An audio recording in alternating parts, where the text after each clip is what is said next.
forest and wanted to have a lovely sleep. But somebody scared that bear away, and he wept and wept and wept.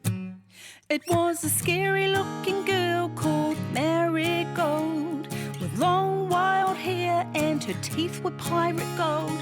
She stomped her foot and everyone was told, "It's my forest, I won't share."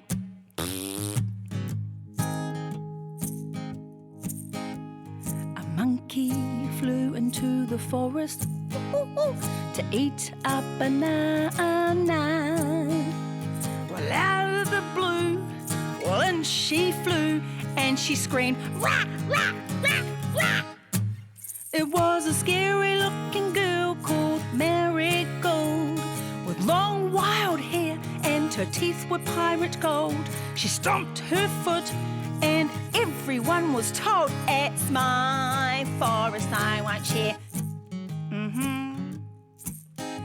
Marigold's mama walked into the forest to tell her daughter off. She said, "Sharing is caring, let the animals in. Come home with me and you can have some yummy dins.